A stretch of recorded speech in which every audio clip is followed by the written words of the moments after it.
Արցախում երկրաշարժի զոհերի նվիրված հուշարձանը կանգնեցվեց հենց խռովահույս 88-ին եւ արդեն 2 տասնամյակ շարունակ դեկտեմբերի 7-ին կորստի ցավից ծնված դեպի այդ հուշարձանն է ձգվում մարդկանց հոսքը։ Ստեփանակերտի հուշահամալիրը մարդաշատ էր նաեւ այսօր։ Ուղիղ 23 տարի առաջ խորհրդային Հայաստանի գրեթե 40% ավերվեց, զոհվեցին ու վիրավորվեցին տասնյակ հազարավոր մարդիկ։ Միշտ թարմ են այդ օրերի արհավիկների մասին հիշողությունները եւ անգամ ժամանակն իզորու չմեղմելու ցավը։ Այս ցավը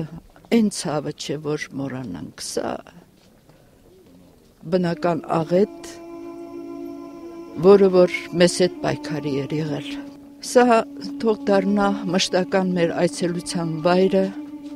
ի հեշտակ այն զոհերին, որոնց հարության գոյությունը կա։ Շատ միշտ է պատժարել հայ ժողովրդին։ Դա պիտի մենք դարեդար հիշենք։ Եվ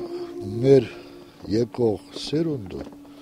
պետք է այդքանը տեսնի։ Դեպի Ստեփանակերտի հուշահամալիր մարդկանց հոսքը սկսվել է վաղ առավոտից։ Այստեղ են պետական ու քաղաքական գործիչներ, մտավորականներ եւ պարզապես նրանք, ովքեր իրենց պարտքն են համարում հարգանքի տուրք մատուցել 88-ի դեկտեմբերի 7-ի զոհերի հիշատակին։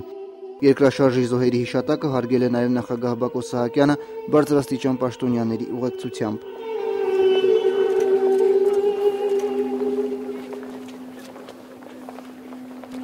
Երևի սկսած 1988 թվականի դեկտեմբերի 7-ից մինչ այսօր մենք ամեն անգամ այդ օրը նաև հիշատակելով մեր հայրենակիցների կորուստը մեծ ցավ ենք ապրում, նաև ընդունելով, որ 88 թվականի այդ օրը մի քանի րոպեների ընթացքում ամբողջ Հայաստանի հյուսիսը հայտնվեց փլատակների տակ։ Դա բնականաբար շատ մեծ հարված էր եւ ոչ միայն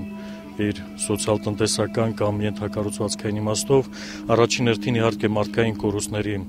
առումով մեր խնդիրն է կարողանալ ստեղծել մեր հասարակության մեջ այնպիսի պայմաններ, որ ի վիճակի լինենք հակազդելու տարբեր եւ ներքին եւ արտաքին սպառնալիքներին, ինչպես նաեւ բնության այդ կատակլիզմներին։ Դրա համար առաջին հերթին հասարակությունը պիտի լինի բարոյական լայն, այդ բառի լայն իմաստով։ Ի հիշատակ երկրաշարժի զոհերի հուշահամալիրում հոգեհանգստի պատարակ մատուցվեց։ Չնայած այդ օրերին անելանելի էր նաև արցախահայության վիճակը, այդուհանդերձ օգնության ձեռք մեկնվեց։ ԼՂ ազգային ժողովի նախագահը ժամանակաշրջանն է հիշում, աղետը տեղի ունեցավ հենց Ղարաբաղյան շարժման ամենաբարձր ալիքի ժամանակ։ Ինձ թվում է, որ ամենամեծ խորհուրդը հենց դրանում է կայանում, որ այդ մեծ ցավով, այդ մեծ ողբերգությամբ մենք կարծես թե կարողացանք նաև միավորվել եւ իհավաստում դրան հենց այդ պահից սկսվեց ամբողջ աշխարհից հայկական տարբեր կազմակերպությունների մուտքը, աջակցությունը, օժանդակությունը թե Հայաստանի հյուսիսային հատվածին, որտեղ տեղ ունեցավ ահավոր երկրաշարժը, եւ թե նաեւ Ղարաբաղյան շարժման հետ կապված Արցախյան հատվածին։ Անկամ վրահած փորձությունն իզորու չէր կոտրելու հայ ժողովրդի հզոր կամքը, աղետը չխանգարեց, որ հայ ազգը միաբանվի ու առաջ տանի Արցախյան շարժումը։ Սամվել Բալայան, Մարիամ Մկրտչյան, Սամվել Սայյան,